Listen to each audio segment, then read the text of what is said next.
and welcome to Nigla Group presents The Tyson Talk Show Season 7, co-powered by Nisol Media Partners, MPL News Live, News5 and Arunachal West News. Beauty partners G3 Style Station and Amos Unisex Salon. Hospitality partner Hotel Pips. And today we have a very special and amazing guest with us whom I've always looked up to and I've always been inspired from. She is a mountaineering legend, she is a record setter and a symbol of perseverance. She is the first woman in the world to summit Mount Everest twice in just 5 days and also a 5-time summiter. She is a Padma Shri Award recipient. Oh my god, उनके बारे में मैं जितनी भी तारीफ करूँ उतनी ही कम है. इतने सारे अवार्ड्स, इतने सारे रिकॉर्ड्स, तो बिना वक्त ज़ाया करे उन्हें बुलाते हैं, उनके साथ एक बढ़िया सा डिस्कशन टॉक करते हैं. So let's welcome the incredible Dr. Ansu Jamsenpa. Hello. Hello, ma'am. You can call me Ani. Okay, Annie. Yeah. Okay, so she is my aunt, by the way. So it's so nice to meet you finally here. Kind of formal way. I'm also overjoyed. Yes. We are sharing the same frame, so yeah, it's a very special moment for me. So Ani, आपको अभी how are you feeling coming to the Tyson Talk Show and कैसा लग रहा है आपको यहाँ पे अभी? जैसे मैंने बोला overjoyed हूँ, because पहले भी मुझे बुलाया गया था और जब मुझे बताया गया था कि इस बार तुम होस्ट करने वाली हो तो मुझे बहुत ज़्यादा मतलब एक्साइटेड हो गया कि ओके चलो, so this is going to be a special moment, है ना. कभी सोचा नहीं था, तुमने भी नहीं सोचा था होगा, है ना, कि अपन साथ में कभी फ्रेम शेयर करेंगे, है ना, एक दूसरे को इस तरह से डिस्कस करेंगे, बैठेंगे, तो यार even for me it's a very beautiful moment ना, कि इमेजिन करना भी कितना वो है. मेरा आने को I will be hosting, so it's a very nice experience, beautiful experience. So first आपको मैं तो आपको अच्छी तरह से जानती हूँ, तो ऑडियंस के लिए आप एक इंट्रोडक्शन दे दीजिए अपना अच्छा सा. मेरा इंट्रोडक्शन ये है कि मैं एक माउंटेनियर हूँ, पर्वतारोही, और अभी माउंटेनियरिंग करते हुए मुझे करीब 10 साल से ऊपर हो गए. और इस बीच मैंने जो है माउंटेनियरिंग के अलावा करीब 15,000 से ऊपर जो है यूथ एंड महिलाओं को जो है माउंटेनियरिंग की training, adventure training and guiding training वगैरह दिया है अभी तक. अभी ये सब तो जान लिया नहीं, तो हम फर्स्ट स्टार्ट करेंगे कि आपका ये जर्नी जो है, हमको भी पता तो है बट इतना अच्छे से आइडिया नहीं है. सो लेट्स स्टार्ट विथ ये जर्नी आपका कैसे, कहाँ, कब शुरू हुआ था? कहाँ कब लॉन्ग स्टोरी एक्चुअली. एक पर्टिकुलर मोमेंट जहाँ से मुझे क्लिक हुआ मतलब माउंटेनियरिंग के बारे में, ऐसा नहीं है. मतलब अभी भी जब मैं पीछे मुड़ के देखता हूँ, चीज़ों को एनालाइज करता हूँ, तो आई थिंक बोलते हैं ना, आप जैसा सोचते हो वही अट्रैक्ट करते हो. तो एडवेंचर जो है वो तो मेरे ब्लड में ही था. मैं बहुत पहले से ही एडवेंचरस थी, बचपन से ही लाइक, तो बहुत कई सारी एडवेंचर एक्टिविटी वगैरह मैं करते रहती थी. और डर जो चीज़ है वो मेरे अंदर तो था ही नहीं. हमेशा मतलब आई वॉज ऑलवेज रेडी किसी भी चीज़ को मतलब ट्राई करने के लिए, एक्सप्लोर करने के लिए. तो ऐसा मेरा नेचर रहा है. तो इसी नेचर की वजह से जो है माउंटेनियरिंग के बारे में मुझे पता चला, और फिर मैं एडवेंचर के लिए मैं चली गई मणिपुर में, है ना. तो जब वहाँ पे एडवेंचर ट्रेनिंग कर रहा था, तो फिर उस वक्त मैंने रियलाइज़ किया कि ओ, यही मेरी कॉलिंग है, यही मेरी पैशन है. तो इसलिए मैं बहुत सारे लोगों को बोलते रहती हूँ, अगर आपको पता नहीं है कि आपका क्या पैशन, आपका क्या कॉलिंग है ना, क्योंकि बहुत सारे लोग ऐसे हैं उनके अंदर में उनको पता ही नहीं होता कि क्या टैलेंट छुपा हुआ है और किस चीज़ को लेके वो पैशन है. तो मैं उनको ही बोलती हूँ, अगर आपको आइडिया नहीं है तो आप एक्सप्लोर करते रहिए किसी भी चीज़ को. If you get any opportunity just grab that, है ना. उसके लिए कभी भी ना नहीं बोलना है, हेजिटेट नहीं होना, आपको डरना नहीं है, शर्माना नहीं है. लाइक तो मैं भी इसी तरह का मेरा ये था, काफ़ी इंक्विजिटिव थी मैं, तो ट्राई करती थी. उसी मोमेंट में मुझे भी पता चला, वहाँ से पूरा विजन मुझे मिला, तो देन वहीं से स्टार्ट हुआ. आई थिंक आपका वजह से ही इवन मी, हम भी मेरे पैजन लाइन में गया होगा कि क्योंकि मेरा आने उसका ड्रीम्स को ड्रीम्स के लिए जा सकते, तो why not me. So that's why I tell कि आप भी मेरा इंस्पिरेशन है. एग्जैक्टली. एंड यही चीज़ अब जो तुमने मुझे बोला, ये I count this as my achievement, है ना. अगर मैं अपने लाइफ में किसी एक को भी अगर इंस्पायर कर सकती हूँ तो यही मेरी बिगेस्ट अचीवमेंट है. तो तुम्हारे मुँह से सुन के अच्छा लगा मुझे. आई रिमेंबर जब फर्स्ट टाइम आई रिमेंबर जब आप first time we got the news कि हमारे आनी ने ये रिकॉर्ड सेट कर दिया है, Guinness world record, Mount Everest पे climb. I was so shocked. I remember अभी भी जब हम आप मेरे को मिलते तो हम बोलते कि आंसू जॉनसन को पहचानते, मेरा आनी है वो गिनीज वर्ल्ड रिकॉर्ड है, पद्मश्री अवार्ड विनर है. So it feels really nice and I wish कि समडे मेरा भी भाई बहन नीस नेफ्यू उन लोग भी ऐसा बोल पाए कि उसको जानते हैं ऐसा. So it's you are an inspiration. Thank you. So you are. तुमने भी अपने लाइफ में हाँ बहुत कुछ वी नेवर एक्सपेक्टेड है ना कि तुम इतना आगे तक जाओगे, एंड आज तुम मेरे साथ बैठ के मेरा इंटरव्यू ले रहे हो, तो this a big thing, you have come a long way, है ना।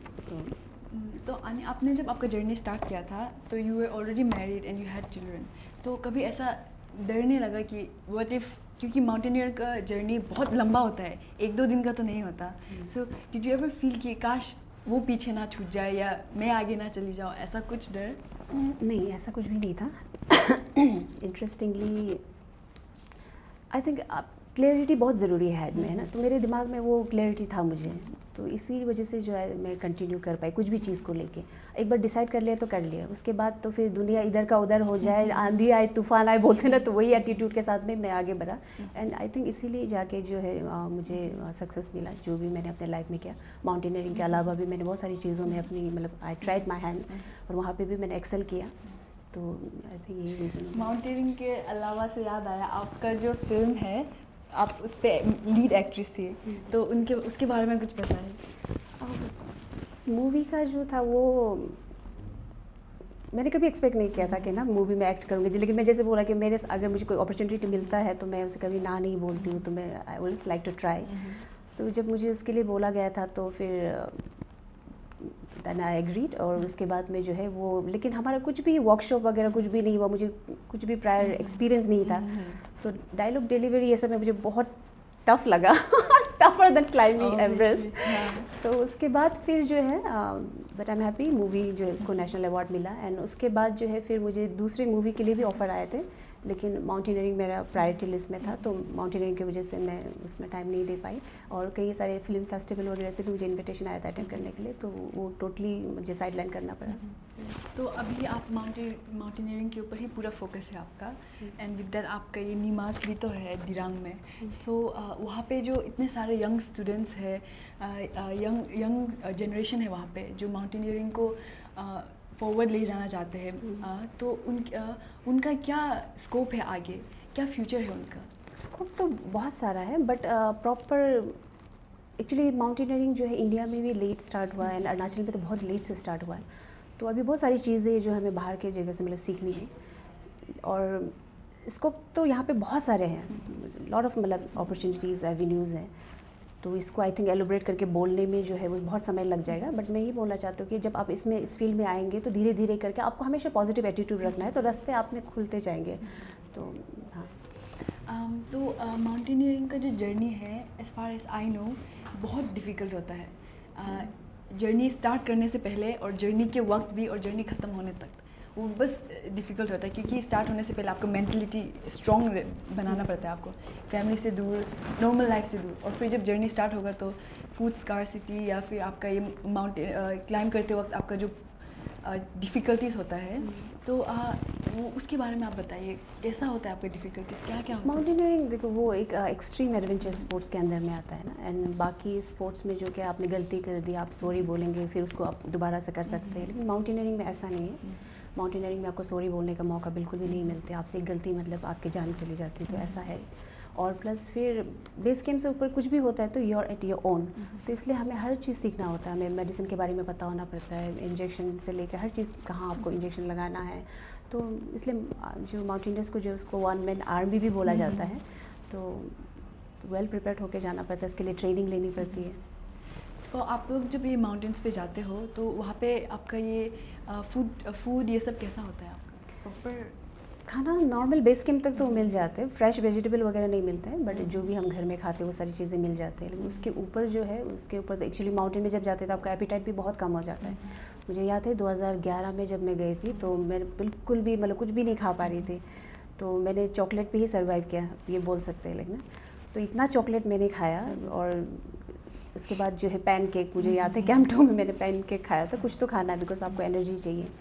तो ऐसे करके फिर जब वापस आए, जब हम लोग पैक कर रहे थे सारा सामान, तो उसमें पैकिंग के टाइम पे जो है राशन से एक चॉकलेट मिला मेरे जो शेरपा थे गाइड को, उनको जो है उनका नाम लाखपरान जो है, तो उन्होंने मुझे पूछा कि मैम आप चॉकलेट खाएंगे, तो मैं इतना इरिटेट हो गया ना बिकॉज वही खा खा के मैं क्लाइंबिंग कर रही थी और सर्वाइव कर रही थी, तो ऐसा है। बाद में फिर जो है धीरे धीरे करके, इसलिए आपको जो है कुछ ना कुछ खाते रहना पड़ता है एवरी इंटरवल में, उसने आपको है ना पहले ही आपको प्रिपेयर करना पड़ता है। जैसे ऊँट को जैसे डेजर्ट में आप जाते हैं तो किस तरह से मतलब पानी बोलते हैं ना अपना, तो उसी तरह से हमें भी जो है एनर्जी को जो है पहले प्रिजर्व करना होता है। एनर्जी प्रिजर्वेशन वो बहुत ज़रूरी होता है। तो इसमें एनर्जी प्रिजर्वेशन में क्या है कि आप अब नेगेटिव सोच रहा है तब भी आपका जो एनर्जी आप लूज़ कर रहे हो।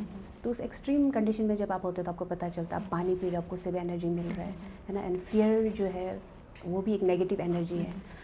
तो जब डर भी आपके अंदर आता है तो आप बहुत सारा एनर्जी लूज़ करते हो, आप इमोशनल हो जाते हो, रोते हो, तब भी आप बहुत सारा एनर्जी लूज़ करते हो। तो ये सारी चीज़ें जब एकदम एक्सट्रीम कंडीशन में आप होते हैं तो आपको पता चलता है। लेकिन जब हम नॉर्मल लो एल्टीट्यूड में है, कंफर्ट लेवल में है, तो उस वक्त जो हम चीज़ों को बहुत टेकन फॉर ग्रांटेड ले लेते हैं ना, हमें पता नहीं होता कि नेगेटिव थॉट्स हमारे अंदर कितना अफेक्ट कर रहा है हमें, है ना।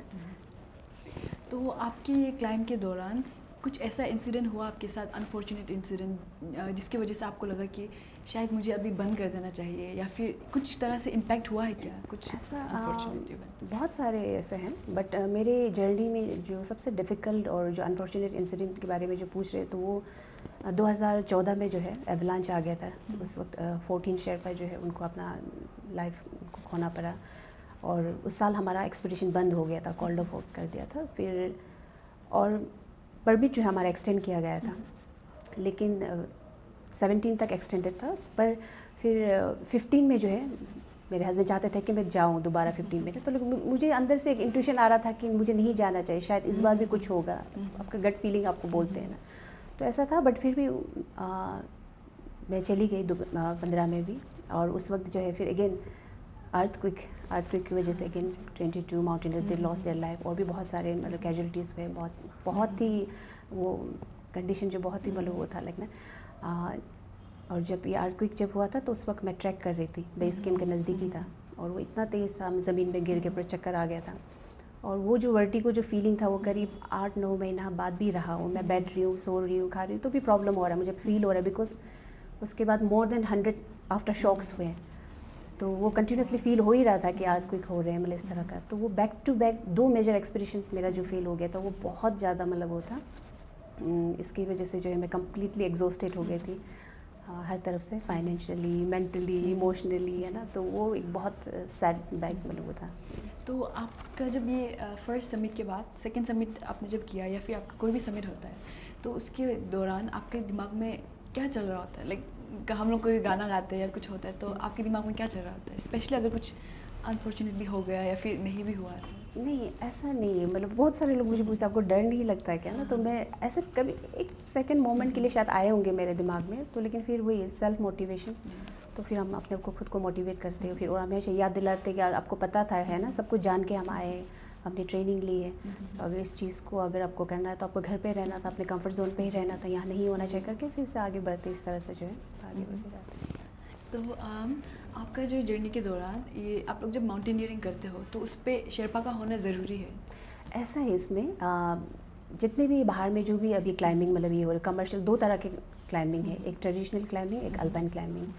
तो अभी जैसे नेपाल हो गया या तिब्बत हो गया, पाकिस्तान में जो है वो कमर्शियल एक्सपीडिशंस है, तो वहाँ पे गाइड का रहना ज़रूरी है। उनको मतलब गाइड आपको हायर करना पड़ता है। लेकिन मैंने जो है एवरेस्ट के अलावा इंडिया में जितने भी हिमालयन स्टेट है, यूटी है, वहाँ पे मैंने एक्सपीडिशंस किए हैं और अल्पाइन क्लाइंबिंग भी की है।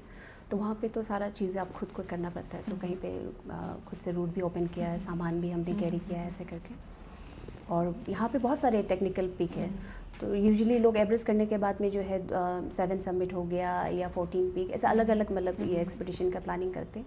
लेकिन मेरा फोकस जो यही था कि मुझे इंडिया में और स्पेशली अरुणाचल में भी बहुत सारे टेक्निकल पिक है, तो ये सबको ज़्यादा मतलब ये करना है, इस पर मेरा कंसंट्रेशन था। तो इस वजह से जो है मैंने, इसलिए बहुत लोग सरप्राइज भी होते हैं कि आपने एवरेस्ट करने के बाद जो लोग दूसरे रिकॉर्ड के लिए, क्योंकि जब मैंने स्टार्ट किया था उस वक्त बहुत सारे रिकॉर्ड मैं बना सकती थी और भी, लेकिन मेरा इंटरेस्ट यहाँ पे था, तो मैंने यहीं पे अपना जो फोकस मुझे यहीं पे दिया।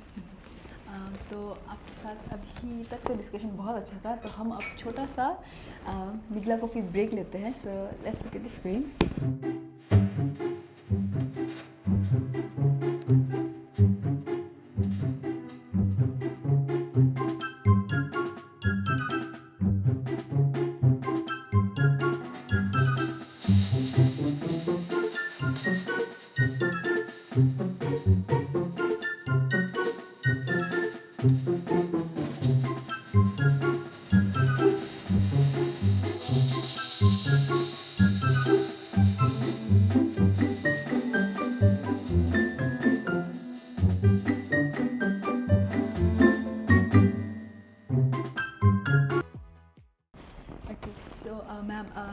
हम लोग के हर किसी का जर्नी में एक ऐसा मोमेंट होता है जब हमको लगता है कि थैंक गॉड हमने ये डिसीजन लिया है, thank God this is the decision that I have taken for my life. तो आपका ऐसा कोई moment that you felt that?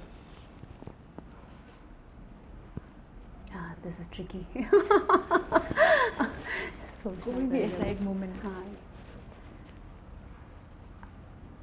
I think मैं कुछ भी डिसीजन लेने से पहले सोचता हूँ, लेकिन ना उसको हर तरफ से मतलब एनालाइज करता हूँ। करने के बाद उसका एक बार डिसाइड करने के बाद तो फिर जो क्लैरिटी, जैसे मैंने बोला हेड में आपके दिमाग में आपको क्लैरिटी होना चाहिए, तो उसी हिसाब से फिर मैं आगे बढ़ती हूँ। और कई बार जैसे मैंने अपने जब जर्नी स्टार्ट किया था तो उस वक्त भी बहुत सारे लोग मतलब डिस्करेज कर रहे थे ना, तो लेकिन मैं अपने दिमाग में मुझे क्लैरिटी था, तो फिर उस चीज़ें से मुझे बॉदर नहीं किया।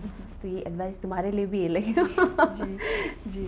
तो कुछ तो फिलहाल बियॉन्ड माउंटेनियरिंग आपका और क्या क्या काम है and what work do you want to do?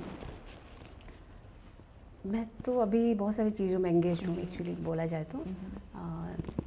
जैसे मैं बच्चों को जो है ट्रेनिंग भी देती हूँ, एडवेंचर ट्रेनिंग देती हूँ। देन फिर माउंटेनियरिंग, उसमें भी मैं गाइडिंग कर रही हूँ। मैंने खुद 3 एक्सपीडिशंस लीड किए हैं अरुणाचल में ही, एंड वो सक्सेसफुल रहा। इसके अलावा जो है फिर गाइडिंग का भी, हाई एल्टीट्यूड ट्रैकिंग वगैरह ये सब ट्रेनिंग वगैरह देती हूँ। देन फिर मुझे मोटिवेशनल टॉक के लिए भी बुलाते हैं लोग, और कई सारे एनजीओ के साथ में मिलकर जो है मैं काम भी कर रही हूँ। आपने शायद रैली भी किया था, कार रैली भी किया? हाँ, कार रैली किया, वो सब। हाँ, बीच बीच में कार रैली हो गया। देन कुछ कुछ इवेंट वगैरह भी ऑर्गेनाइज करती हूँ जब भी मुझे समय मिलता है, तो कुछ ना कुछ यूथ के लिए, उनके लिए, मतलब उनको मोटिवेट करने के लिए, उनको एम्पावर करने के लिए, तो हमेशा मतलब एंगेज रहती हूँ इन सब चीज़ों में। तो मैम, आपका अभी फ़िलहाल का ये माउंटेनियर जर्नी में कोई ऐसा माउंटेनियर जिनको आप लुक अप टू करते हो, और क्यों? जर्नी में मतलब आप किसी को लुक अप करते हो माउंटेनियर जर्नी पे नहीं, like mountaineer you look up to? नहीं, आई डोंट नो, फॉर्चुनेटली और अनफॉर्चुनेटली मेरा ऐसा कुछ वो नहीं है। तो जैसे अभी एवरेस्ट के बारे में भी अगर मैं बात करूँ, तो जब वहाँ पे जाते तो लोग बहुत सारे रिसर्च कर लेते हैं ना, देखता है कि क्या है क्या नहीं, स्टडी कर। लेकिन मेरा ऐसा नहीं था, बिल्कुल मैं जो भी चीज़ उसको एक्सपीरियंस करना चाहती थी, तो ऐसा कुछ भी मैंने वो नहीं किया, और किसी भी उसको फॉलो नहीं किया। मैंने अपने दिल से जो मुझे लगा मैंने उसी को फॉलो किया, अपना हार्ट का मतलब मैंने सुना, तो वही है। तो अभी आप जो है हमारे अरुणाचल के ओनली वुमेन हो जिनका नाम गिनीज वर्ल्ड रिकॉर्ड पे है। तो आपको जब ये पता चला, जब ये हुआ, तो आपको कैसा फील हुआ? आपको फैमिली का रिएक्शन कैसा था? फैमिली रिएक्शन, जब मैं रिकॉर्ड के लिए जा रही थी तो उस वक्त मुझे मना किया गया था, रोक रहे थे। तो ऐसा हो गया था कि मतलब सारे लोग तो बोल ही रहे हैं ना, मना कर ही रहे, शुरू से नेगेटिव बोल ही रहे, आप क्यों कर रहे हो, मत जाओ, अभी एक बार हो गया, 2, इस तरह का तो था है बहुत सारा मतलब डिस्टर्बेंस। तो जब फैमिली वाले भी इस तरह से वो करने लगा, तो ऐसा हो गया, मैंने उनको बताया ही नहीं था। जब 17 में मैं जब गई थी, किसी को मैंने नहीं बताया। जब मेरा टिकट सारा सब कुछ हो गया था, तब फाइनली फिर मुझे हिज होलीनेस ने फ्लैग ऑफ किया था उस टाइम पे। तब मैंने अपने फैमिली वालों को इन्फॉर्म किया कि मैं जा रही हूँ कल, और कल मुझे हिज होलीनेस के द्वारा जो है वो फ्लैग ऑफ होगा, और आप लोग भी, ये वेन्यू है, ये टाइम है, तो वहाँ पे अगर आना चाहने से आ सकते करके। तो आया। उसके बाद जब मैं वापस सक्सेस होकर जब वापस आया था, तब बोला था कि अभी से हम लोग नहीं रोकेंगे आपको, हमने रोकने की कोशिश की था, हमें नहीं पता था कि एक्चुअली अब क्या कर रहे हो, है ना, हमें लगा कि बहुत रिस्की चीज़ कर रही हो, तो इसलिए हम कंसर्न होकर जो हमने मना किया था करके, उनका ये रिएक्शन था। तो अभी पूरा सपोर्ट है आपको फैमिली से, हर कोई से? हाँ, हर कोई खुश है, तो सभी मतलब। तो आपके अभी ये जर्नी पे if you go for a summit या कुछ भी, तो आपको गवर्नमेंट के थ्रू आपको हेल्प मिलता है फाइनेंशियली? इनिशियली मुझे मिला था, जो मैंने 2011 में एक्सपीडिशंस किए थे, उस वक्त मुझे मिला था। उसके बाद में जो बाकी जो है वो तो फिर मैंने खुद ही अपना जो भी सेविंग है ना वो, और फिर स्पॉन्सर्स वगैरह खुद ही ढूंढ के ऐसे करके मैनेज किया है। Okay, so ma'am, after your summit, what's the first thing you do? After summit जी, आपका summit जनरली, complete होने के हाँ, बाद। समिट के बाद में जो है रिकवरी जो है वो बहुत इंपॉर्टेंट होता है। तो उसमें जो रिकवरी के लिए आपको बॉडी को हाइड्रेट करके रखना पड़ता है। Then sleep, proper sleep, and diet, है ना, ये सारी चीज़ें जो है आपको, मसाज वगैरह जो है ये फिजियो वगैरह करना पड़ता है, आपको बहुत ज़रूरी होता है। बट मेरे केस में जो तो बिल्कुल भी मुझे रिकवरी के लिए मौका ही नहीं मिला, मतलब स्केड्यूल इतना टाइट था। तो मुझे अभी भी याद है 17 में जब मैं एक्सपीडिशन करके आए थे, तो पूरा रात, बिकॉज मैं कंटिन्यूसली 4-5 डेज़ क्लाइंबिंग कर ही रही थी, तो मेरे पैर में जो पूरा ब्लिस्टर हो गया था, और जिसकी वजह से मैंने ब्लैक टेप है, डार्क टेप बोलते हैं हम लोग माउंटेन में, उसको यूज़ करते हैं, तो उससे पूरा अपना पैर को कवर अप किया था। मतलब बुरा हाल था मेरा, यहाँ पे पूरा स्किन जो है वो पिल अप हो गया था। और तो बहुत वर्स्ट कंडीशन में थी मैं, है ना, कम्प्लीटली वॉर्न आउट हो चुकी थी। लेकिन बावजूद उसके जो है बहुत सारे ऑब्लिगेशंस थे, है ना, बहुत सारे प्रोग्राम वगैरह रखा हुआ था तो मुझे अटेंड करना था, तो वो सब करके जो है वो रिकवरी में नहीं कर पाई। लेकिन ये गलत है, तो मैं यही बोलना चाहूँगी जो भी अगर माउंटेन क्लाइंबिंग के लिए जाते हैं तो वापस आप जब आएंगे तो रिकवरी को जो इक्वली इम्पोर्टेंट देना है। अदरवाइज बाद में जाके जो आपके बॉडी में जो है आपको प्रॉब्लम क्रिएट करेंगे, तो ये गलती मैंने की अपनी लाइफ में, तो बाकी लोग ना करें। तो माउंटेन आपका ये जब आप सबमिट करते हो उसके बाद आपका बॉडी कितना ड्रेन, कितना डिफिकल्ट होता है आपका physically, how much does it hurt the body? Body तो कम्प्लीटली वेयर एंड टियर आपका मतलब ये हो जाता है ना, जैसे मैंने बोला कि मैं टर्न आउट हो चुकी थी, आपको देखने से ही लगेगा मतलब कंडीशन कैसा है, बिल्कुल। मेरे जो गाइड है शेरपा, हम जब बात करते तो वही बोलते हैं कि मतलब ऐसा उनका तो ऐसा मन होता है कि मतलब वो 1 महीने तक किसी को बिल्कुल भी ना देखे, किसी से बात ना करे, मतलब इतना एग्जॉशन फील होता है। तो घर पे जाके केवल मतलब वो सोते हैं, खाते फिर जैसे मैंने बोला कि रेस्ट वगैरह करना है, तो वही प्रोसेस उनका चलता है, मतलब उन्हें वही बताया। लेकिन अनफॉर्चुनेटली मुझे वो नहीं मिला। तो recovery time is very much very important, it's equally important. वो एक्सरसाइज में भी मैंने देखा है बहुत सारे लोग जो है हेल्दी रहने के लिए जो एक्सरसाइज करते हैं, बट वार्म अप हो गया, कूल डाउन हो गया, ये सारी चीज़ों को नेगलेक्ट करते हैं, जिसकी वजह से जो इंजरी हो जाते हैं। तो बहुत सारे अच्छे अच्छे स्पोर्ट्स पर्सन जो है वो भी अपने कैरियर को जो है उनको छोड़ना पड़ता है इन चीज़ों की वजह से। बहुत बेसिक इन्फॉर्मेशन है, लेकिन इन्हीं बेसिक चीज़ों को हम जो नेगलेक्ट कर देते हैं, तो इन सब चीज़ का ध्यान रखना है, बहुत ज़रूरी है। तो ये हमारा ये एडवेंचर हो गया, स्पोर्ट्स हो गया, ये सब जो हमारे यूथ के फ्यूचर पे या उनके डिसीजन मेकिंग में कैसे इम्पैक्ट करते हैं? मैं तो वही बोलती हूँ कि माउंटेनियरिंग में देखो, जब ट्रेनिंग के लिए आते हो तो करीब 100, 200, 250 ऐसे मतलब आते हैं, हर फील्ड के लोग आते हैं वहाँ पे, अलग अलग डाइवर्स फील्ड के लोग हैं ना। तो इसमें क्या होता है कि आपको स्पोर्ट्स हो गया, एडवेंचर स्पोर्ट जो है वो आपको आपकी जो वीकनेस है, आपकी जो स्ट्रेंथ है, उसको आइडेंटिफाई करने में आपको हेल्प करते हैं। एंड वो बहुत ज़रूरी होता है हर किसी के लाइफ में। अगर आपको पता है कि आपकी क्या कमज़ोरी है, आपकी क्या स्ट्रेंथ है, तो आप एक कॉन्फिडेंट बिल्ड करते हो ना अपने अंदर। आपको पता होता है कि हाँ, मेरी ये जो स्ट्रेंथ है, इससे मैं अपनी वीकनेस को ओवरकम करके आ सकती हूँ। तो वो बहुत ज़रूरी होता है। एंड अपने आप को किस तरह से you become more aware, self aware, है ना। आपको पता होता है कि आपकी बॉडी क्या बोल रही है ना, आपको क्या मतलब यू आपको चीज़ें जो बहुत क्लियरली आपको दिखना शुरू हो जाता है, आपको पता होता है। तो ये सारी चीज़ें हैं, आपको अपने जो एनर्जी उसको किस तरह से पॉजिटिव वे में चैनलाइज करना, ये सारी चीज़ें जो है आपको एडवेंचर जो है स्पोर्ट्स आपको सिखाते हैं। तो इसलिए हर किसी को मैं ये सजेस्ट करूँ कि एटलीस्ट ट्रेनिंग के लिए जाए, है ना। अब किसी भी फील्ड में हो तो वो आपको बहुत हेल्प करेंगे, किस तरह से चैलेंजेस को लेना है, किस तरह से डिसीजंस लेने हैं। बिकॉज माउंटेन में कभी कभी ऐसा सिचुएशन होता है जहाँ पे आपको लाइफ एंड डेथ का जो है वो डिसीजन आपको लेना पड़ता है, स्प्लिट ऑफ सेकंड्स में आपको डिसीजन लेना होता है। तो इस तरह के जो है आपको डिसीजन मेकिंग पावर जो है आपको बढ़ जाते हैं। तो अगर किसी को माउंटेनियरिंग के लिए जाना हो, उनको सबमिट करना हो, तो आप अरुणाचल पे ऐसा कौन सा जगह प्लेसेस आप सजेस्ट करेंगे कि वो जाए, वहाँ पे आप वो उनका फर्स्ट सबमिट या फर्स्ट ट्राई वो कर सकते हैं? अभी अरुणाचल में बहुत सारे अनएक्सप्लोर्ड भी है, माउंटेन वगैरह है, बट गोरीचंद जो रेंज है वहाँ पे ऑलरेडी वो ओपन हो चुका है। तो वहाँ पे मैंने खुद 3 एक्सपीडिशंस लीड किए हैं और जो सक्सेसफुल रहा। तो वहाँ पे टेक्निकल पीक भी है, बहुत सुंदर है, तो वहाँ पे आप जा सकते हैं। एंड अभी रिसेंटली एक एक्सपीडिशन भी गया था, IMF के द्वारा उन्होंने जो परमिट लेकर वो गए थे वो टीम।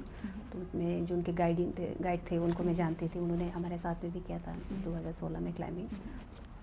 तो कभी कभी क्या होता है कि कोई कोई लोग बिना गाइड के भी चले जाते हैं, लाइक एक्सपीरियंस के लिए, एडवेंचर के लिए, थ्रिल के लिए, तो उन्हें आप क्या कहना चाहेंगे? ऐसा है, देखो माउंटेनियरिंग जो है वो it's not a individual sports, तो ये गलती आपको नहीं करना चाहिए। ये आपको इट्स ए टीम स्पोर्ट्स, तो आपको टीम के साथ ही चलना है, प्रॉपर प्लानिंग के साथ चलना है। इसमें बोलते हैं कि देखो, अगर आप पूरा एक्सपीडिशन प्लानिंग होता है हमारा, है ना, उसमें सबका अलग अलग रोल होता है।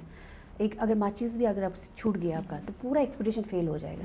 बिकॉज यहाँ पे अगर हम इस लो एल्टीट्यूड में है, तो कुछ भी अगर एस्कर्सिटी हो गया तो इमीडिएटली हम जो है उसको कर सकते हैं ना, बैकअप हमको मिल जाएगा। बट माउंटेन में ऐसा नहीं है, everything has to be well planned. अगर थोड़ा भी इधर उधर हो गया तो आपका मतलब उससे पूरा एक्सपीडिशन जो आपका फेल हो जाएगा।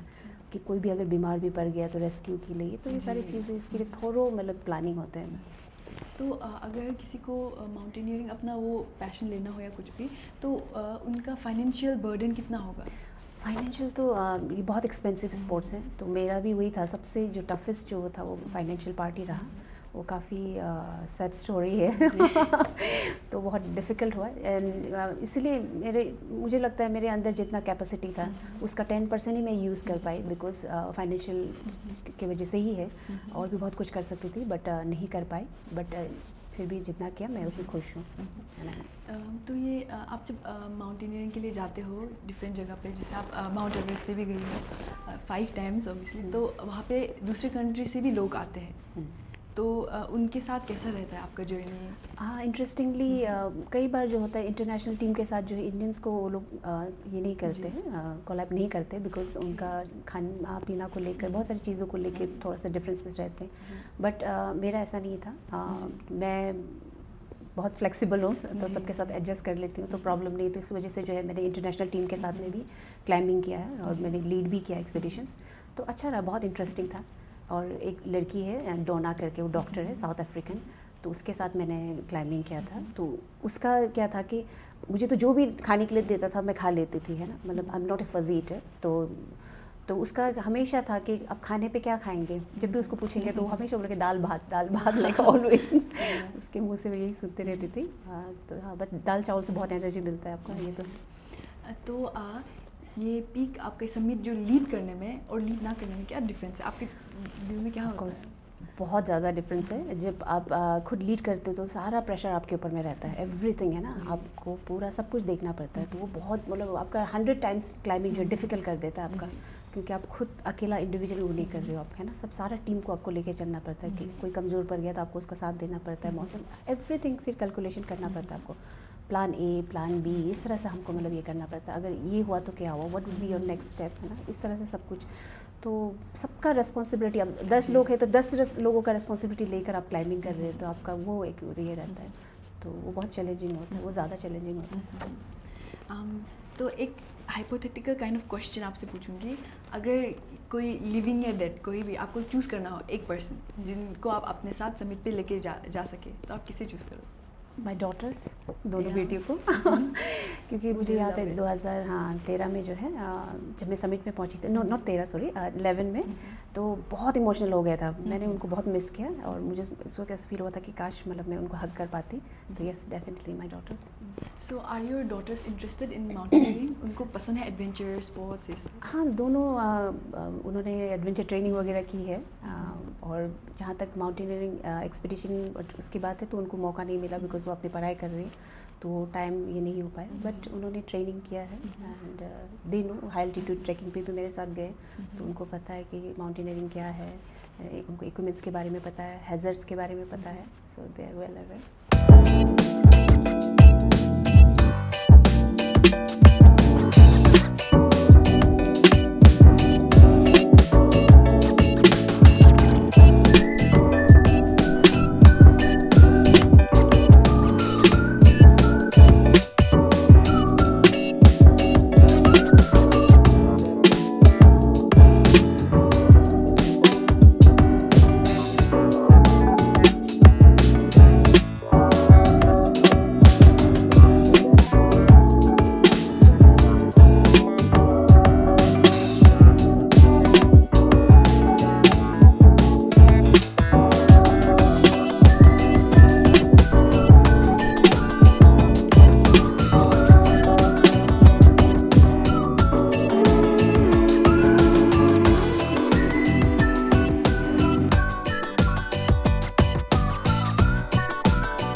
तो मैम मैंने जितना जाना है कि आपका ये जो जर्नी है after marriage, after kid start हुआ, तो आपका मैरिज का शुरुआत कैसे हुआ था? How did you meet your husband? मेरे हस्बैंड को मेरे बर्थडे के दिन पे मिला था, एंड इंटरेस्टिंग स्टोरी है उसका भी। हम एक दूसरे को नहीं मिले थे, लेकिन एक दूसरे के बारे में हमें पता चल चुका था, बिकॉज मैंने केक ऑर्डर किया था उनके बेकरी से है, तो और नाम जो है वो लिख रहे थे उस पर, तो उन्होंने फ़ोन करके पूछा कि ऑर्डर कहाँ से आया, तो मेरे कज़न ने ऑर्डर किया था, तो उनको कॉल करके पूछा मेरे बारे में कि ये कौन है ना, पहले इनका नाम सुना नहीं ऐसे करके। तो फिर मुझे भी बताया कि एक भैया है वो केक लेकर आएंगे करके, हम दोनों को एक दूसरे के बारे में पता चल चुका था पहले। फिर शाम को वो केक लेकर आए, तो ये है स्टोरी। एंड उसके बाद जो है फिर कुछ सोनी टीवी के शूट के लिए लोग आए थे वहाँ पे, तो रॉक क्लाइंबिंग का कुछ वो लोग ये कर रहे थे, उनको क्लिप्स वगैरह चाहिए थे, तो उसमें फिर पार्टिसिपेट करने के लिए मुझे बुलाया। मेरे फ्रेंड्स को कहा गया कि आप उनको ज़रूर लेकर आइए करके, तो फिर मैं वहाँ पे गया, और उसके बाद फिर हमने ट्रैकिंग वगैरह साथ में किया ऐसे करके। तो हम दोनों का जो आई थिंक कॉमन जो इंटरेस्ट जो था, वो पैशन जो है वो माउंटेनियरिंग एडवेंचर ही है, तो इस वजह से हम दोनों एक दूसरे को कनेक्ट कर पाए। तो ये तो मैंने सुना है सर ने भी कुछ रिकॉर्ड सेट किया है, हाँ उसके बारे में आप बताएं। सर का जो है वो इंडिया के हाईएस्ट ये है स्काई जंपर, उन्होंने मकाऊ टावर से जंप किया था, वो पहले इंडियन है, और वो हमेशा मुझे बोलते रहते थे कि मुझे बंजी जंपिंग करना है। और ये हमारे शादी के इमीडिएट बाद ही हुआ, ये रिकॉर्ड उन्होंने बनाया, तो उन्होंने ये जंप किया, उसके बाद मुझे इन्फॉर्म किया कि मैंने जंप किया है, तो इसमें आपको बॉन्ड साइन करना पड़ता है, तो उन्होंने बॉन्ड साइन कर लिया। तो फिर बोला ठीक है, आपको आप करना चाह रहे थे, आपको मौका मिला, आपने किया, अच्छी बात है। तो इस तरह ऐसा हमारा रिस्पॉन्स रहा, मतलब एक दूसरे को हमने बहुत एनकरेज किया है, और हमेशा कंधे से कंधे मिलाकर जो है एक दूसरे के काम में एक दूसरे को सहयोग किया है। मैंने जब माउंटेनियरिंग की शुरुआत नहीं की थी, तब जो है वो बाहर ट्रैवल करते रहते थे, तो घर पे जो है बच्चों को सारा चीज़ें जो है सिंगल हैंडेडली मैं हैंडल करती थी, और मैंने कभी उनको कंप्लेन नहीं किया कि है ना आपको घर पे रहना चाहिए या आपको ऐसा कुछ नहीं। हमेशा मेरा एज ए वाइफ मेरा ये था कि उनको जितना तक हो सके मुझे सपोर्ट करना है, तो इस वजह से मैं मल्टीटास्किंग भी करती थी। तो कभी कभी लोगों को गलतफहमी भी हो जाता था कि वो लोग कोई हमारे जो गेस्ट आते हैं वो टूरिज़्म से है उनका, तो वो सोचते थे कि शायद ये इनकी सेक्रेटरी है, तो ऐसे हुआ भी है कई बार कि, तो सर भी मुझे मेरे हस्बैंड जो है वो भी लोगों को इंट्रोडक्शन इस तरह से देते थे, she is my secretary, she is my driver, because मैं सब कुछ करती थी। उन दिनों रास्ते भी बहुत ख़राब थे ना, तो हम लोगों को लॉन्ग ड्राइव करते रहना पड़ता था, ईटानगर हो गया या गुवाहाटी हो गया, में जाना पड़ता था। तो उस समय में बहुत कम महिलाएं थी जो ड्राइव करती थी, तो उनमें से मैं एक हूँ। तो उनको साइड में बिठा के तो मैं ड्राइव करके चलती थी पूरी रात ऐसे करके। और तो चेक गेट हमारे वहाँ पे भालीपुर में चेक गेट भी है, तो पुलिस वगैरह जो भी बहुत एक्साइटेड हो जाते थे, वो लोग भी बोलते थे मैम हम इतनी दूर से आप आना जाना करते हो, अकेले अकेले है ना, सर को लेने जा रहे हो, सर को ड्रॉप करने जा रहे हो, तो वो लोग भी काफ़ी एक्साइटेड रहते थे चेक गेट से जब मैं क्रॉस करती थी। देन फिर आसाम में भी अगर कुछ ट्रैफिक पुलिस वगैरह मिल गए, तो वो लोग भी मुझे बोलते थे हम आसाम वहाँ जब जाते हैं तो हमारा एक टर्निंग में ही जो हमारा दम निकल जाता है ना, लेकिन आप अकेले अकेले महिला हो कि आप जो अकेले ड्राइव कर रहे हो, चल रहे हो। तो फिर कई बार रास्ते भी बहुत ख़राब होते थे उस टाइम पे, तो लोग नॉर्मली गाड़ी लेकर चलने के लिए डरते थे, जेंट्स भी वगैरह जो उनको भी मतलब डर रहता था, वो भी थोड़ा कॉशियस रहते थे, लेकिन मैं बिल्कुल भी डरती नहीं थे। तो रात को भी हो, दिन में भी हो, तो इस तरह से जो है ट्रैवल करते रहती थी। तो आपका ये वर्किंग लाइफ नहीं बल्कि पर्सनल लाइफ भी वेरी एडवेंचरस है। हाँ, Everything बहुत ज़्यादा। adventurous। तो मुझे याद है मेरे जो सिस्टर थे वो हमेशा हम लोग को बोलते थे, मेरे हस्बैंड को जो है सुपर मैन है ना, सुपर वुमेन, और मेरी जो बेटी थी उनको छोटा था तब भी साइड में रख के मैं ड्राइव करके चलती रहती थी, तो मुझे सुपर बेबी ऐसे करके नाम रख दिया था उन्होंने। तो हाँ, adventurous. Even your daughters are very smart ना, तो आपका फैमिली ही पूरा होल पैकेज है। हाँ, मैं बहुत अपने हमेशा बोलती हूँ कि वी आर प्राउड पेरेंट्स है ना, तो वो अपने एज से कहीं ज़्यादा मतलब मैच्योर्ड है, एंड बहुत they are also adventurous.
APJ Abdul Kalam से भी थोड़ा सा मुलाकात हुआ था, तो हाँ, उसके उनको बारे में बहुत आप करीब से बताइए। हाँ देखने का मौका मिला एंड उनको हमेशा उनके बारे में पढ़ते थे, इतना एक इंस्पायरिंग फिगर थे, तो बहुत अच्छा लगा। ये I think clean India campaign के टाइम पे था, उस वक्त भी मुझे क्लीन इंडिया कैंपेन का जो ब्रांड एम्बेसडर बनाया गया था और वहाँ पे दिल्ली में मीटिंग के लिए बुलाया था, तब मैं उनको मिली थी। तो आपका ये अभी फ़िलहाल जर्नी पे सबसे वो मोमेंट कौन सा है जो आप अभी तक नहीं भूले? लाइक कौन सा समिट है आपका फेवरेट समिट? फेवरेट समिट हाँ, वो ऐसा नहीं है, बहुत मतलब वो it's really difficult to answer because अलग अलग टाइम पे अलग अलग एक्सपीरियंस, लेकिन हमेशा इमोशनल तो बहुत इमोशनल हो जाती हूँ मैं, लेकिन एंड तो वो बोलना मुश्किल होगा मेरे लिए, क्योंकि ऐसे होता है बहुत सारे माउंटेनर्स जो है क्लाइंबिंग के लिए जाते हैं तो समिट उनका गोल होता है, लेकिन बहुत सारे लोग जो है समिट तक नहीं पहुँच पाते, कोई 6-7 बार भी अटेम्प्ट कर चुके होते फिर भी नहीं पहुँच पाते, लेकिन मेरा जो है लेकिन मौसम ख़राब था, है ना, बहुत कैजुअलिटीज़ भी हुआ, लेकिन ऐसे में भी मैंने बहुत रिस्क लेके मैं समिट तक गई और मेरा हर एक्सपीडिशन जो है वो सक्सेसफुल रहा, मैं समिट तक पहुंच पाई। तो मैं खुद को मतलब ब्लेस्ड फील करती हूँ। तो अगर किसी को माउंटेनियरिंग अपना पैशन लेना है तो उनका स्टार्ट क्या से होना चाहिए? क्या क्या प्रिपरेशंस लगता है उसके लिए? इसमें इट डिपेंड्स है ना, motivation, right kind of motivation वो बहुत ज़रूरी होता है, तो आप किस लिए कर रहे हो, तो ये भी एक बात है। बहुत सारे लोग जो है कि जो ग्लैमर साइड है ना, उनको नेम फेम जो है उसको देख के भी अट्रैक्ट होते हैं, जाते हैं, देन बाद में जो है वो डिसअपॉइंट हो जाते हैं, उनको अगर उस तरह का वो नहीं मिलते हैं, तो ये नहीं होना चाहिए किसी भी चीज़ को करने के लिए लाइफ में, है ना, तो आपका राइट मोटिवेशन वो बहुत ज़रूरी है। मैं वही बोलूँगा कि आपको खुद को पता होना चाहिए कि आप क्यों कर रहे हो, आप मतलब वो क्लैरिटी आप में होनी चाहिए, वो बहुत ज़रूरी है। तो अगर वो क्लैरिटी आप में है तभी आप जितने भी, बिकॉज सी सक्सेस जो है ओवरनाइट अचीव नहीं कर सकते आप, है ना, उसके लिए बहुत मेहनत करनी पड़ती है आपको और कई साल भी लग जाते हैं, बहुत सारी चीज़ें सेक्रीफाइस करनी पड़ती है आपको, बहुत सारे पेन से गुजरना पड़ता है, तो वो सब चीज़ों को आप जब आप में क्लैरिटी होती है, तो आप जब पैशनेट होते हो तो आप उस चीज़ को ओवरकम कर सकते हो। अदरवाइज आप बीच में आप डिमोटिवेट हो जाओगे, फिर बीच में छोड़ देंगे, उसके बाद जो है फिर सिचुएशन के ऊपर ब्लेम करना शुरू कर देंगे, ये सब चीज़ें। तो मैं वही बोलना चाहूँगी, वो क्लैरिटी अपने दिमाग में रखना है। तो अभी आप कुछ मैसेज हमारे दर्शकों के लिए देना चाहेंगे? मैसेज तो ये बोलना चाहूँगी, हेल्थ जो है वो सबसे इम्पॉर्टेंट है, बिकॉज अगर हेल्थ है तो सब कुछ है। तो कुछ बिकॉज मैंने भी अपनी बॉडी को जो बहुत टेकन फॉर ग्रांटेड ले लिया था, तो ऐसा नहीं करना चाहिए। लाइफ में हमेशा बैलेंस बना के चलिए, वो हर चीज़ में अप्लाई हो, तो वो डाइट से लेकर है, रिलेशनशिप से लेकर है, काम पे भी जो है, ये बैलेंस को आपको रखना बहुत ज़रूरी है। एंड स्ट्रेस जो है वो नंबर 1 किलर है, तो आप स्ट्रेस को मैनेज कीजिए। स्ट्रेस में भी बहुत सारे स्ट्रेस हैं, उसको आइडेंटिफाई करना ज़रूरी है। इमोशनल स्ट्रेस भी जो है वो आपको लॉन्ग रन में जाके आपको बॉडी में जो आपको डिजीज़ मतलब क्रिएट करते हैं, तो ये सब चीज़ों से जो आपको केयरफुल रहना है, ये मेरी मैसेज है। Being healthy is very important. Okay. So ma'am हम लोग हर चीज़ को प्रायोरिटी दे देते हैं, लाइक ना, लेकिन हेल्थ को नेगलेक्ट कर देते हैं, काम के पीछे हो कुछ, लेकिन हेल्थ सबसे इंपॉर्टेंट है। हेल्थ इज़ वेल्थ बोलते हैं ना, वही है। तो उसको हमेशा प्रायोरिटी में रखना, बिकॉज अगर आपकी बॉडी हेल्थ है, आपका माइंड हेल्दी है, तो आप लाइफ में सब कुछ कर सकते हो। तो अभी मैम हम छोटा सा एक रैपिड फायर राउंड करेंगे।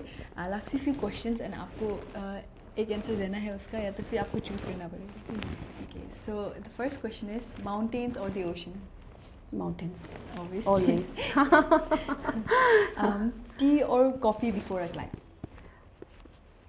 जनरली एक्चुअली यू नो मैं चाय कॉफ़ी पीती ही नहीं थी माउंटेनियरिंग करने से पहले, बट ये माउंटेन में आपको बहुत हाइड्रेटेड रहना पड़ता है, तो उसके लिए जो है मैंने, बिकॉज कंटिन्यूसली आप पानी तो नहीं पी सकते हो, तो चाय कॉफ़ी मैंने वहीं से स्टार्ट किया, बट अगर प्रेफरेंस बोलेंगे तो black coffee without sugar. Okay, your favourite trekking snack?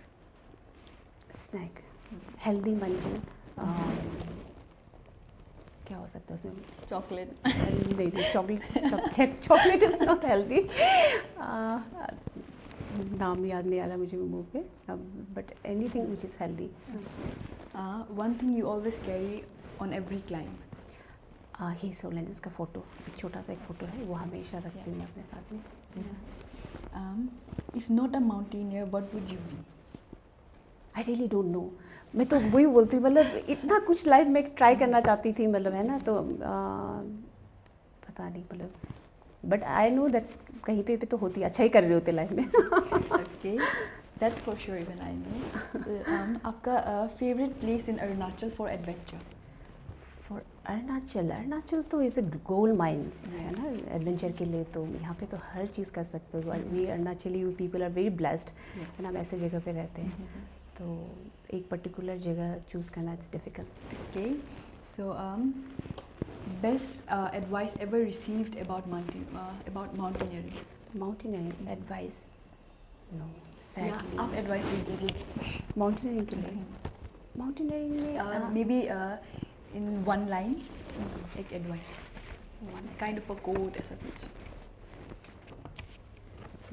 Mountain climbing के लिए, जी। क्लाइंबिंग के लिए focus, stay healthy.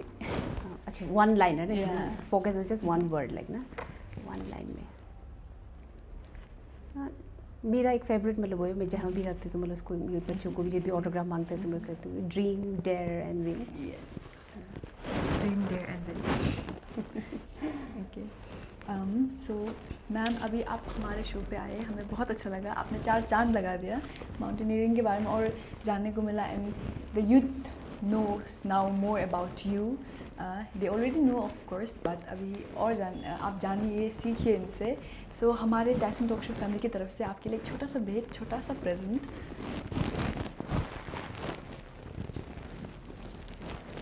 Thank you. So thank you so much ma'am. इसको रख सकते हैं ना, thank you. Thank you so much for coming. मुझे बहुत अच्छा लगा आपसे मिलके, and I always wanted to meet you ऐसा formally, and I feel I am blessed right now, like truly कि ऐसा मुलाकात हुआ आपसे। एंड आई ऑल्सो विश कि आप सभी दर्शकों को भी इनसे कुछ सीखने को मिले। Be strong as she is. तो इसी के साथ हमारा शो, हमारा एपिसोड आज का यहीं पे ख़त्म होता है। So I see you again on next Saturday 8 AM. Bye.